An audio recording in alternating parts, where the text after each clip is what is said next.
Welcome back to my bridal series. അപ്പോൾ ജനുവരി 19 ആരുടെയൊക്കെ കല്യാണം ഉണ്ട് എന്നുള്ളത് കമൻറ്റ് ചെയ്ത് പറയണം. കഴിഞ്ഞ കൊല്ലം ജനുവരി 28 ഏറ്റവും കൂടുതൽ മുഹൂർത്തം ഉണ്ടായിരുന്നത്. ഇക്കൊല്ലം ജനുവരി 19. ഓക്കെ, ഇപ്പോൾ എല്ലാവർക്കും ഉള്ള ടെൻഷനാണ് കല്യാണത്തിന് മുമ്പുള്ള ഒരു സ്കിൻ കെയർ അല്ലെങ്കിൽ ഏത് ഫേഷ്യൽ ചെയ്യണം എന്നുള്ളത്. അതിനെക്കുറിച്ചുള്ളൊരു വീഡിയോ ആണ് എന്ന്. അതുപോലെ വീഡിയോ ഇഷ്ടമാവുകയാണെങ്കിൽ ലൈക്ക് ചെയ്യാനും, അതുപോലെ ഇപ്പോൾ കുറേ പേര് സബ്സ്ക്രൈബ് ചെയ്യാതെ നമ്മുടെ വീഡിയോസ് കാണുന്നുണ്ട്, ഞാൻ നോട്ട് ചെയ്യുന്നുണ്ട്. വീഡിയോ ഇഷ്ടമാവുകയാണെങ്കിൽ ഒന്ന് സബ്സ്ക്രൈബ് ചെയ്ത് സപ്പോർട്ട് ചെയ്യണം കേട്ടോ. ആദ്യം തന്നെ എൻ്റെ ഒരു അനുഭവം പറയാം. ആദ്യം ഞാനൊരു ബ്രൈഡൽ മേക്കപ്പ് ആർട്ടിസ്റ്റിനെ ബുക്ക് ചെയ്തിരുന്നു. ആളൊരു ബ്യൂട്ടീഷ്യൻ കൂടിയായിരുന്നു. അപ്പോൾ ആൾ എന്നോട് പറഞ്ഞു ഫേഷ്യൽ എന്തായാലും ചെയ്യണം, അറ്റ്ലീസ്റ്റ് ക്ലീനപ്പ് എങ്കിലും ചെയ്യണം എന്നുള്ളത്. ഞാൻ അഡ്വാൻസ് കൊടുത്തിരുന്നു. പക്ഷേ എനിക്ക് ഒരിക്കലും ഫേഷ്യലോ ക്ലീനപ്പോ ചെയ്യാൻ വേണ്ടി താല്പര്യമില്ലാത്തത് കൊണ്ട് തന്നെ അഡ്വാൻസ് കൊടുത്ത ഒരു എമൗണ്ട് പോലും നോക്കാതെ ഞാൻ ബുക്കിംഗ് ക്യാൻസൽ ചെയ്തു.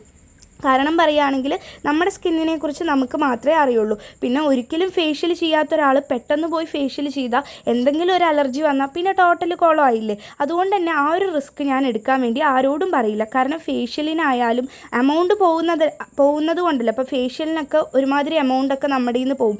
എമൗണ്ട് പോകുന്നതുകൊണ്ട് കുഴപ്പമില്ല. അതുകൊണ്ട് നമുക്ക് എന്തെങ്കിലും ഒരു അലർജി വന്നാലോ, എപ്പോഴും ചെയ്യുന്നവരൊക്കെ ആണെങ്കിൽ എന്തെങ്കിലും ഒരു ഫേഷ്യലും കാര്യങ്ങളൊക്കെ ചെയ്യാം. അല്ലാത്തവരൊന്നും ഫേഷ്യൽ ചെയ്യാൻ വേണ്ടി നിൽക്കണ്ട. പിന്നെ ഫേസ് എപ്പോഴും ക്ലീൻ ആക്കി വെക്കണം കേട്ടോ, എങ്കിൽ മാത്രമേ മേക്കപ്പൊക്കെ ബ്ലെൻഡ് ആവുള്ളൂ. അതുകൊണ്ട് തന്നെ ഹോം റെമഡീസ് ഒക്കെ ചെയ്യുക.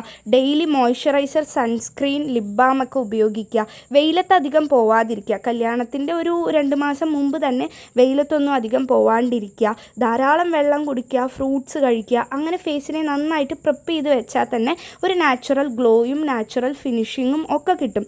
ഇത്രയും സ്കിൻ കെയർ ചെയ്താൽ തന്നെ മതി. പിന്നെ ഡെയിലി നമ്മൾ എക്സസൈസ് കൂടി ചെയ്യുക. അപ്പോൾ നമ്മുടെ ബോഡിയും അതുമായിട്ട് സഹകരിച്ച് വരും. ഇത് എൻ്റെ ഒരു കൺസെപ്റ്റും എൻ്റെ ഒരു കാര്യമാണ് കേട്ടോ ഞാൻ പറയുന്നത്. നിങ്ങൾക്ക് ഫേഷ്യൽ ചെയ്യാം, അതൊക്കെ നിങ്ങളുടേതായ താല്പര്യമാണ്.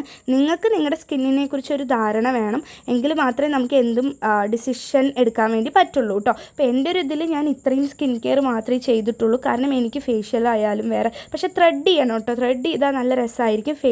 ഫേസിന് തന്നെ ഒരു ഫോക്കസ് വരും. ഞാൻ ത്രെഡ് ചെയ്യാത്തത് എനിക്ക് പേടി കൊണ്ടാണ്. ആ ഒരു വേദന സഹിക്കാൻ പറ്റാത്തത് കൊണ്ടാണ്. ഞാൻ കഴിഞ്ഞ എൻ്റെ കല്യാണ സമയത്ത് ചെയ്തതാണ്. ഇക്കൊല്ലവും ജനുവരിയിൽ ചെയ്യും. അങ്ങനെ കൊല്ലം ചെയ്യാമെന്ന് വിചാരിക്കുന്നു. അപ്പോൾ അത്രയേ ഉള്ളൂ. ടാറ്റ.